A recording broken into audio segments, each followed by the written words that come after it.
Good evening, sir, or madam. Hello, Bert. It's Bertrand, sir. Unzip me this banana, will you? Certainly, sir. Would there be any lady gorillas in there, Bert? Hard to tell, sir, unless one is dancing with them. Not always possible even then, sir. Please, sir, if you don't mind, sir. See you, Bert.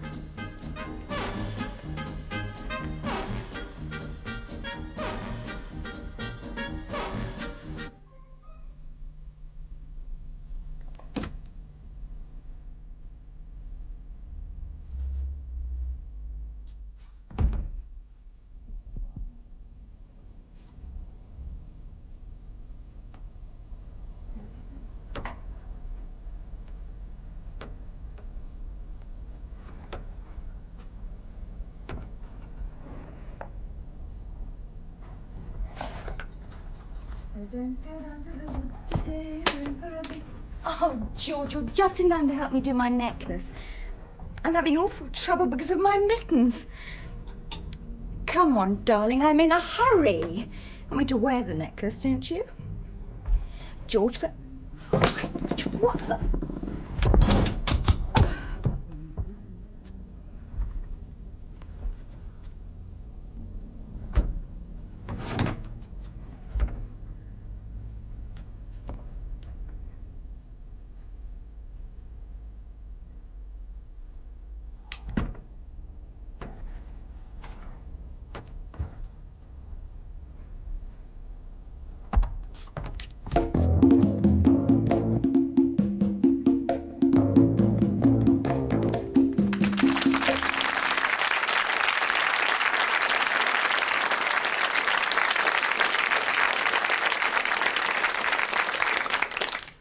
Good evening and welcome to the last Whodunnit in the present series.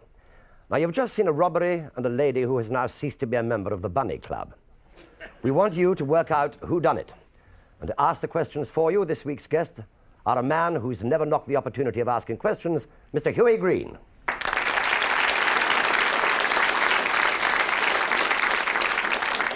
One of the few men not to have been discovered by opportunity knocks, Mr. Alfred Marks.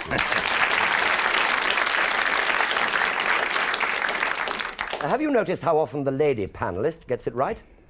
So let's see now how the lovely Dawn Adams gets on.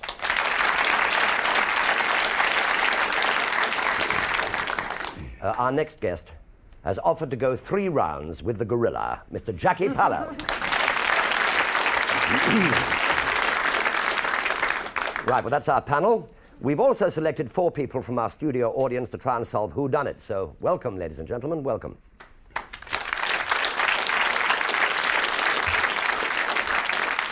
Now, don't forget that when you see the suspect's stories in flashback, 1 or more of them could be lying, so don't believe everything that you see or hear.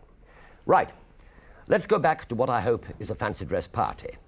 Now, some of you may have worked out that the gorilla did it, but don't congratulate yourself yet. There are a lot of gorillas about. She's dead. Now don't move or touch anything. Oh, no. I better go and tell Mr. George. No, you don't. You leave this to me. Now you go back downstairs and don't mention this to anyone. I'll be down in a moment. Well, I should... Now go on, man. Do what I say.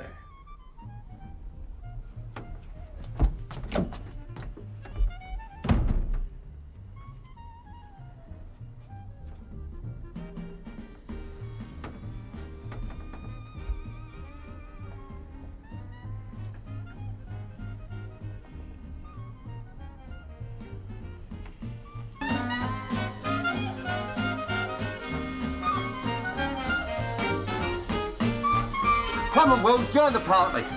Mr. Gibbs, I'd just like a word with you for a moment. Mr. Gibbs, I'm afraid something very serious has happened to your wife. What's happened? She's not drank again, is she? She's dead. She's what? Lizzie's what? She is dead upstairs, and all the jewelry has gone. But what were you doing? What was you hired for? I was hired against a possible robbery. I wasn't expecting this. Now, I'll have to stop the party.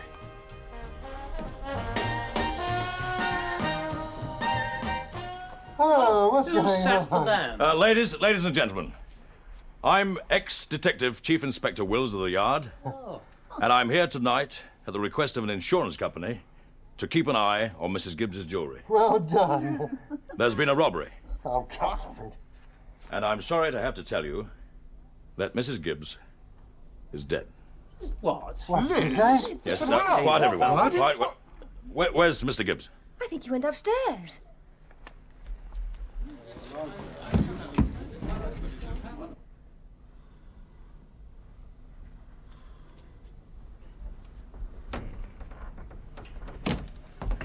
I'd rather you didn't touch anything, Mr. Gibbs. I've already telephoned for the police. What's this? Huh? Oh, looks like some kind of press fastening. Yes. It looks like a fastening from a fancy dress outfit.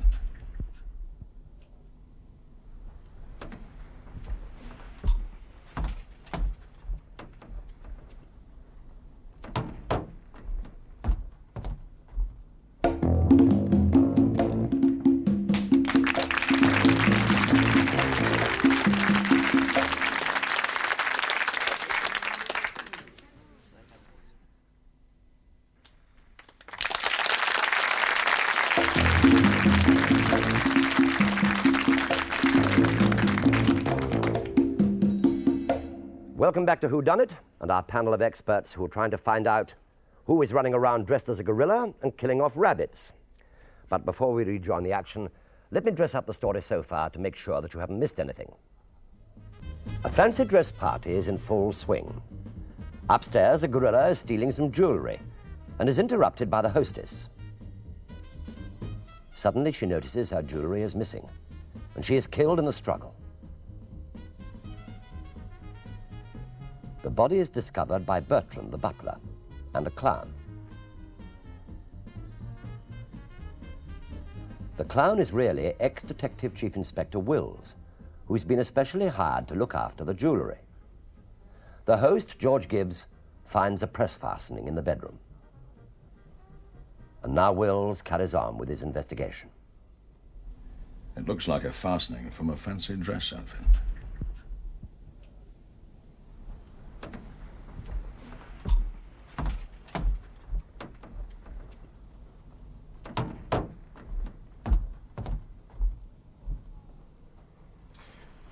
Get you home. No, I'd like you to stay in the room until the police arrive. Yes, but look at me. No, please do as I ask. Oh, very well. No, please don't change. I'd like everything as it was. I don't know about you, dear, but my makeup's melting. Yes, well, just the top half. I will be in charge until the police arrive. That's rich. Weren't you the fellow that was drummed out a few years ago on the take, wasn't it? You see, I've got a very good memory. That was never proved. I left of my own accord. Well, since your memory is so good, what have your movements been over the last 3 hours? Well, that's not difficult. Name? You already know all our names. Well, let's do it properly, shall we? I'm Richard Duncan. I'm George's accountant.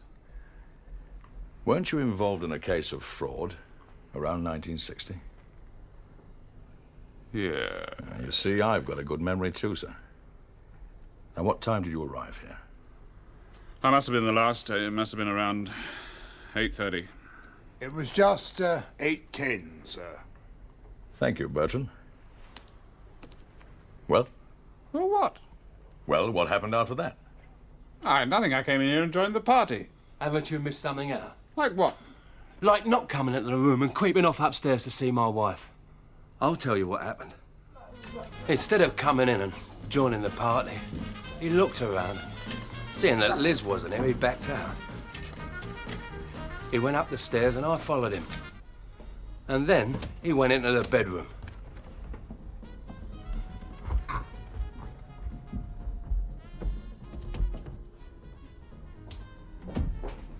I waited outside just to see how long this little meeting would last. It wasn't the first time I met secretly. After a couple of minutes or so, he left. He came down the stairs and joined the rest of us in the party room. Perhaps she went in after me and did it, just for revenge. Never mind about that now, sir. Did you go in to see your wife? No, I didn't. But I do remember one thing. The back of his costume was slightly open. Almost as if there was a fastening missing.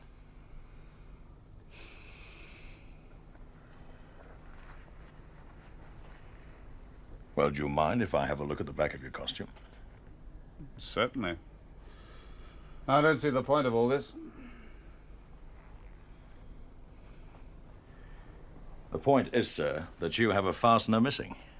And Mr. Gibbs found one in Mrs. Gibbs's dressing room. You mean he says he found it? How do you know he didn't pick it off down here and plant it? It's the sort of place that a violent movement of the arms might tug at, isn't it? I'm Lawrence Porter, the actor. A deadbeat, an out-of-work actor. I bet he could do with a few diamonds. Yes, well, that will be all for now, sir. Mr. Porter, perhaps you could tell us about your movements. Yes, certainly. I arrived at about 7:30, but unfortunately Parkinson here was late. What time did you arrive, Parkinson? Yes, Ah, well, never mind the audition. Just the times. Sorry. Be quiet, Parkinson. Queen Victoria is not amused. All right, I'm sorry. No, I arrived at about 7:30. I came in here, I had a couple of drinks, and then, well, I decided it was about time for Parkinson's entrance, so I went out to the car.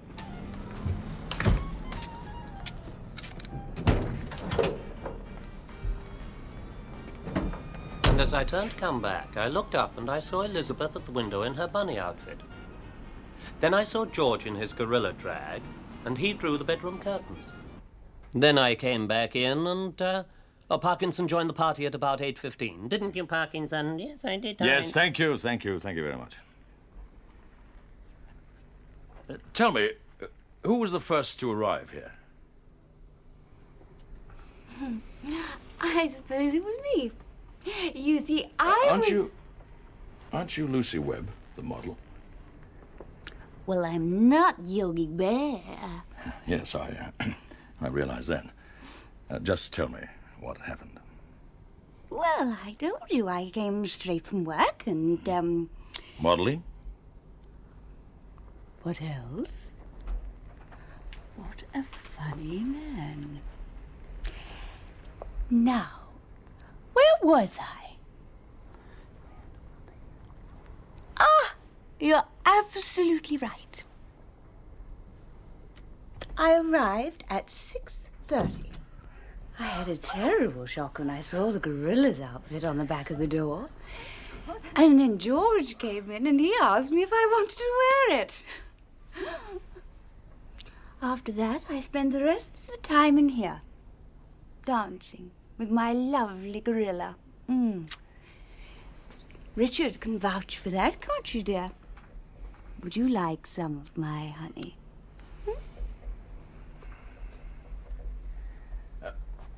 Mr. Gibbs, why did you get a spare costume?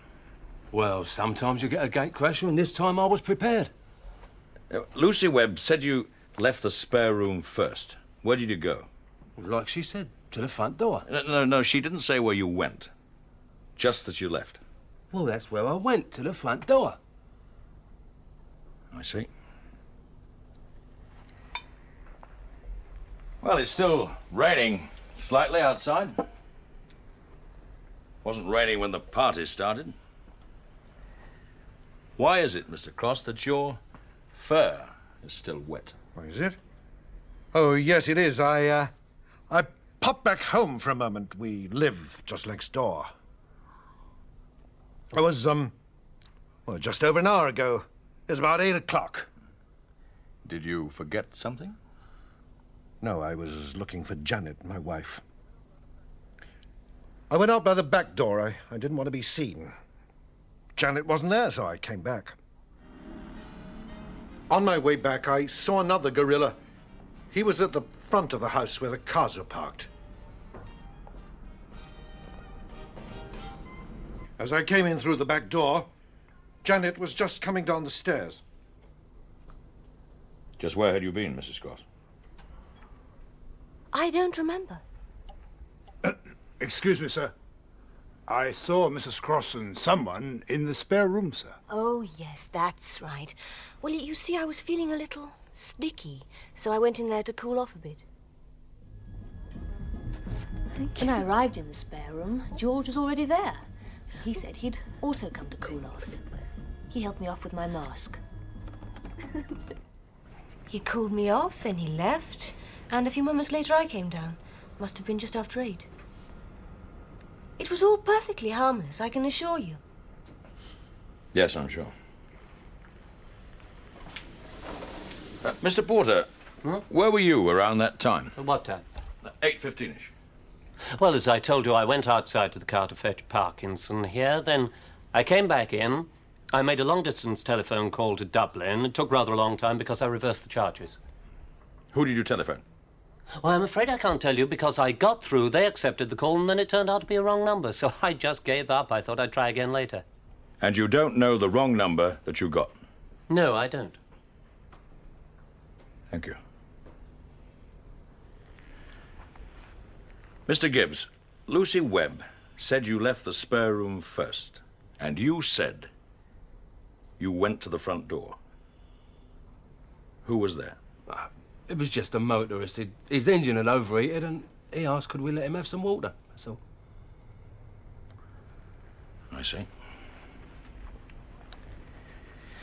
Right then. Now we all know that... That'll be the police, sir. I'll let them in. Yes, thank you, Bertrand. Well, I think I have all the answers for them.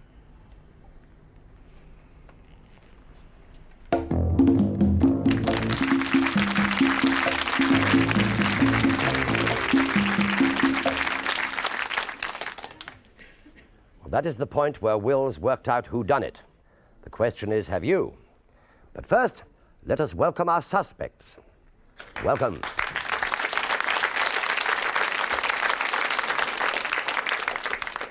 Now, panel, before you start asking questions, you can have 20 seconds of the action replayed. Ladies first, as always. Dawn, is there any part of the action that you'd like to see replayed? Well, the only thing I couldn't see was the time on the clock. That won't take long, will it? No, have some more. Go on. No, I don't want any more. You just want to see the time on the clock? Yes. Well, so you shall. Thank Time you. on the clock for Dawn Adams. Right, Huey Green, what would you like to see? May I please see the murder again? Yes, indeed, you may. You'd like to see the whole murder? Yes. The murder. We'll give you as much of it as possible to make up for the little of Dawn's. Thank you. Well, mine comes into his, so it'll be all right. We can No, have no, it you together can- between us. The clock is shown several times. We're going to show you lots of clocks. Lots of I times. see. Alfred Marks, what would you like to see? There are two girls on the concerned with this because I'd like to see their legs again, please. Any particular part? Do you mean clothed? From the ankle to the top, please. Well, we'll see if we can find that. What else? Thank you very much. What else? There must be something else you'd like to see. some No, part. actually, I'm confused with the second shot of the clock. There were two shots of the clock. The first shot I knew was 8:10. I wasn't sure about the second clock shot. I'd like to see that, please, if I may. The second clock shot. Thank you. Anything else? Before or after? For me, no, thank you, no. I have Right. the foggiest idea, and I won't know in 5 minutes' time. Jackie Pallow, what would you like to see again? I'd like to see the bit where one of the gorillas goes out to the car explaining what he did, and he had a wet... his fur was wet, but the car wasn't. I'd like to see that again. Ah, very well observed, Mr. Pallow. Yes, indeed. Fine. Good. Well, now, while we're finding these replays, let's start with some questions, shall we? Huey Green, a question. I'd like to ask Mr. Gibbs a question. Do I ask Mr. Gibbs or you, John? Ask Mr. Gibbs. He's there. Right, Mr. Gibbs, you had in your house, you had a spare monkey suit or gorilla suit, is that correct? That's right, yeah. And was that being used that evening, or was it used at the time of the murder? I don't know whether it was used at the time of the murder, but basically it was there just as a spare suit in case somebody came, you know, without a suit, and that was there for them. I see, but you couldn't testify as to whether or not it was used at the time that you found your wife dead. I had no idea, no. I see. Thank you, John. Very legal jargon, sir. Well, I mean, we're doing the drama as well. Anything else you'd like to ask? Yes, I'd like to ask ex-detective Inspector Wills if he checked to see if that spare suit was used. No, I didn't. So nobody knew, I put this to all of you, nobody knew whether or not that suit was used. I mean, did any of you wear it? Did you wear it, Mr. Porter? No. Did you? Well, you wouldn't, Mr. Cross. Did you, Mr. Holly? No, I see. Thank you. Alfie Marks. Yes. Well, there's so many red herrings, I'm tempted to think it was a red herring disguised as a gorilla. First of all, a very nasty lot of people. I wouldn't ask them to my party for a start. Yes. Now, ex-detective Wills, could you elaborate a little as to why you left the force, Mr. Wills? Well, I did 18 years with the Metropolitan Police, and I was charged with taking bribes, and I went on trial at the Old Bailey, and I was found not guilty. Not guilty. Yeah, and I was so disgusted with the whole business that I resigned from the force. Thank you very much, Mr. Gibbs. Thank you. A very commendable sentiment. I'd like to ask the rabbit a question, if I may. Where was he when all this was going on? Part of the time I was in the boot of a car, which was highly hot and very disgusting, and the rest of the time I was with my master, who I adore. I would rush to state that the word aster, of course, is a ventriloquial term. Absolutely, yes. I mean, that goes without aying. Yes.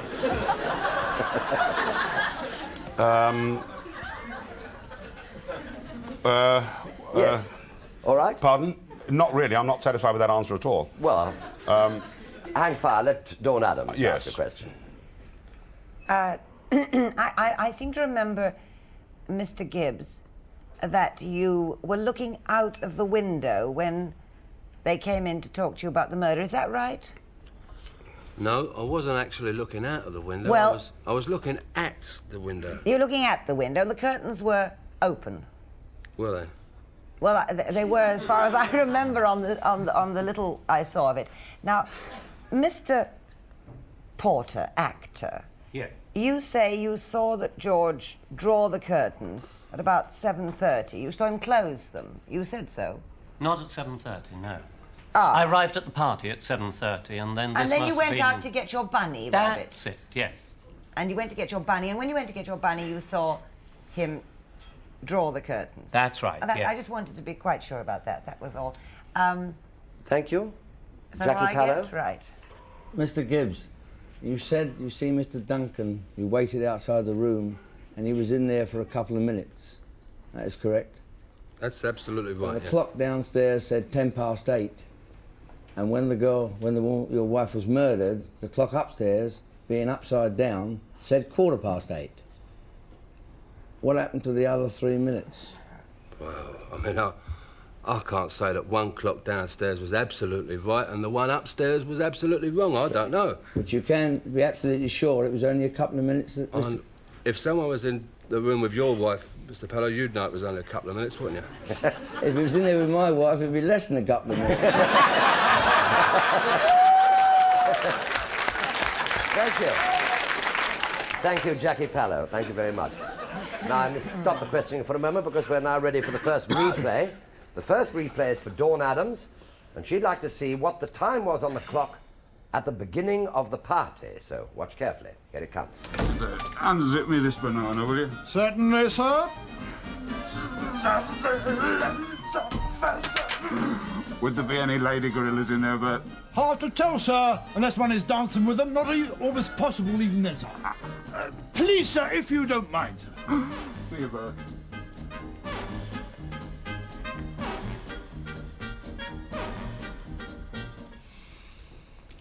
There. Does that make you feel better? Doesn't make me feel better, but at least I know what time it was. Good. Right. Now, let's have a question from Huey Green. I'd like to ask Mr. Porter a question. Of course. Mr. Porter, you said that you went out at around about 7:30. Is that correct? No, no, no. I arrived at 7:30. Arrived at 7:30. So you went out sometime around what time? I should say, about 5 to 8, 8 o'clock, somewhere around there. I see. I'd like to ask you another question. You said that you made a reverse charges call to Ireland. Is that correct? Yes. And you say that the person wasn't there? Yeah. Well, then why should they have accepted the reverse charges call if they weren't there? Ask me another. I don't know. I think you said it They was just a wrong said number. yes. They said they'd accept the call. Then after they'd accepted the call, I spoke to someone. Heaven knows who it was. Maybe they were having And a they were party wrong. too and they didn't hear, you see. We're ready for the next replay. On a party line. This replay is for Hughie Green. He'd like to see the murder in Mr. and Mrs. Gibbs's boudoir. Here it comes. For every bear that ever there was will gather there for certain, because today's the day the teddy bears have their picnic. So don't go down to the woods today. We're in for a big... Oh, George, you're just in time to help me do my necklace. I'm having awful trouble because of my mittens. Come on, darling, I'm in a hurry. I want me to wear the necklace, don't you? George, for... What the... Did that help you at all? Yes, may I ask something? No, not for this minute. I'm going down the line. Right. I'd like to ask Dawn Adams Right. if she has any more questions. There was a point where Lucy was dancing with somebody. No, you were fiddling with each other's costumes. What were you doing, Lucy? Well, it was terribly hot in those costumes. No, I'm not talking about upstairs when you... I'm talking about down in the party, that's right. I was helping him out of his costume. You were helping him out of his costume. I see. Or you could have been helping him into a costume. I was helping him out of it. You were helping him out of his Who was he? costume. Who was he? Remind me who you were helping. My gorilla. My Well, lovely which gorilla? I mean, he had a face. Did he have a mask on?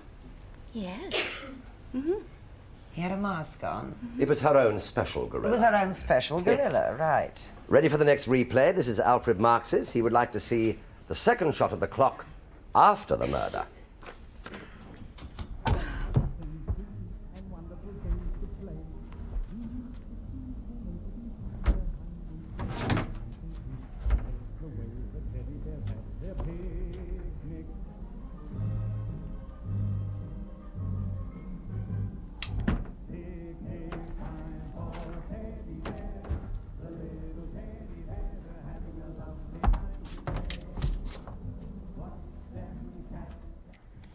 Lying on its side, but you saw the time all right?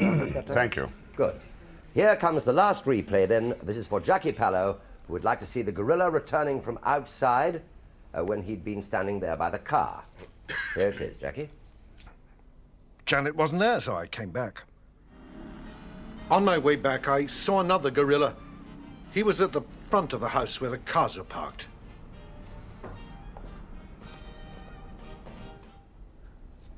Does that answer your suspicion, Jackie? Yes. It does. Yes. Good. We have time for 1 minute of fast questions. Fire away. Mr. Cross and Mr. Duncan, are you wearing the same underwear now that you were wearing at the time of the murder? Yes. You are. Thank you. I am. Alfred Marx. Why wasn't the Detective Inspector Wills, if you were supposed to be looking after the jury, why weren't you up there looking after the jury rather than driving and jigging around? Yes, well, you know, I am a human being, and I do love, you know, to dance with a few birds occasionally. But actually, I was doing my own thing at that time of it, you know. I was, you know, myself, really. Thank you. Yes. Dawn Adams. Mr. Duncan, you apparently were convicted for fraud. You're an accountant? That's right. That's right. Were you the accountant to the Gibbs family? Yes, that's what I am at the moment. The accountant to the Gibbs family. And what year, how long before the crime did this take place? How long before the... This crime, this evening? The fraud. Yeah. It's 8 years ago now. 8 years before. I see. Jackie Pallow. Right, Mr. Cross, you said you went out to the car, which got your skin wet. The car That is correct. I went to my home, which is next door, and as it was raining and I was passing by a lot of wet shrubbery, my skin did become You've changed the subject. You just said shrubbery. You never mentioned shrubbery before. You just said you went out and got wet. Now you passed by some trees or some shrubbery and got wet. Oh, no, Mr. Pellow, actually he said that he went to his home and there were some shrubs, you know, up the garden path, and he brushed against them. Well, time's up, I'm afraid. That is the last question. Now, panel, I'd like you to write down as many clues as you can, and also who you think done it. This applies to our audience panel as well, because one of you could win our trophy. Now, after the break, the murderer, or is it murderers, will be unmasked, and we'll show you how it was done. But I would like to point out to all zoos who are looking in, gorillas are not allowed to take part in the game this week. But if they hang around, we'll be back in a couple of minutes.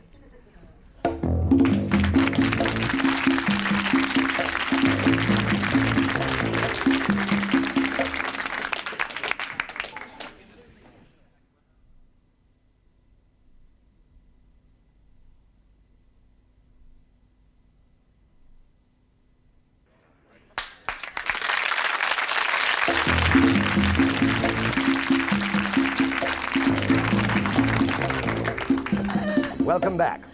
Now, I have copies of all the cards from the experts, so they can't change their minds.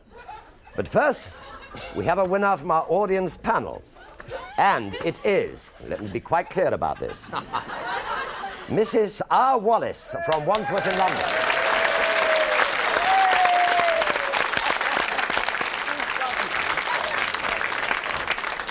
Congratulations, Mrs. Wallace.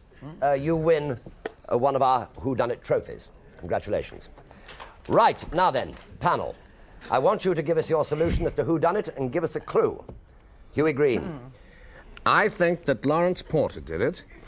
I think Lawrence Porter did it because there was, number one, a spare costume that nobody else could account for. Number two, he could not really account for where he was at the time of the murder.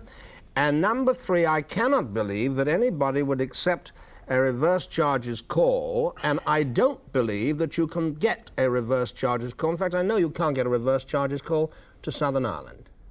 Thank you, Huey Green. Alfred Marks. Well, like my colleague here, I believe Lawrence Porter did it for the following reasons. First of all, how could he possibly identify George at the window when the character was masked? He saw a gorilla and he identified it as George. Number two clue, the phone call was definitely phony, not kosher at all. And the last important clue is actors always need money. I think, unfortunately, you've stolen the joke of Dawn Adams. Have I? But nevertheless, sorry. Dawn, who done it and why? Well, I said that Lucy Webb did it in cohorts with the actor Porter. She arrived early. She was helping the actor Porter, who couldn't have changed his costume because his costume was so complicated. They were partners. There was a point when they were seen changing suits or helping into suits in the party, and the press stud came into it. And I said, actors and models often need money. I should know. Right, thank you, Dawn Adams. Jackie Pellow. I said Richard Duncan did it, for the simple reason, when the two gorillas were in, one was looking at the car, the other one was going into the doorway, he was crouched down a bit, and he's the tallest of the three, and when he was asked to turn round, he wouldn't turn round, probably fearing that his back was wet. That's the reason I believe that he did it. Good. Well, thank you very much indeed. That was extremely interesting, everybody. Now, that's what you think. Those are your theories. Let us see who did done it. So, will the real whodunit stand up, please?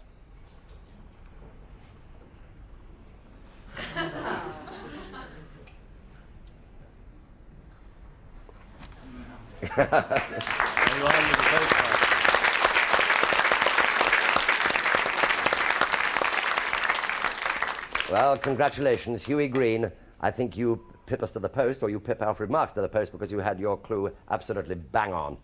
Many congratulations. You win £50 and a second-hand gorilla suit. You also win, of course, the Whodunit trophy. Congratulations. Now then, to stop any further arguments, let's just show you how it was done and the clues that Porter dropped all over the place.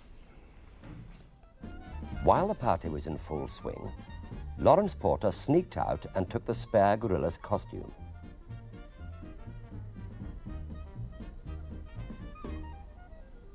He went into the bedroom to steal the necklace and was surprised by Mrs. Gibbs.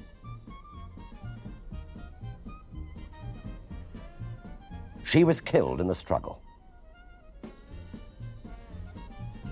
He slipped out of the bedroom, intending to change out of the gorilla costume, but found the spare room was now occupied.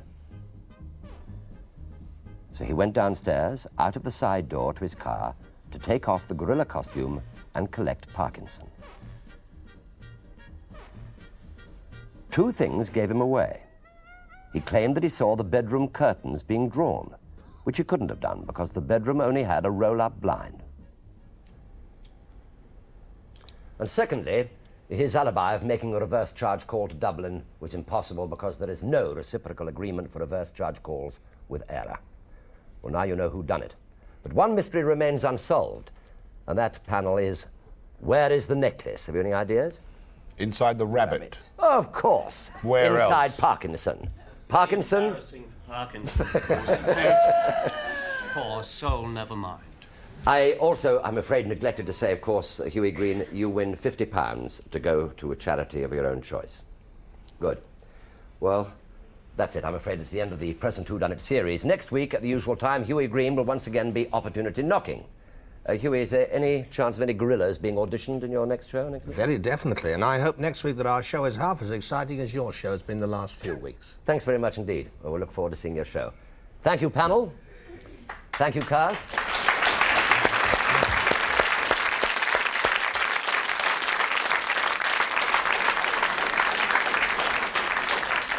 Well, that is the end of the series, but there is one last question. If you had a 275-pound real gorilla as a house pet, where would it sleep? The answer, of course, is anywhere he chooses. Good night.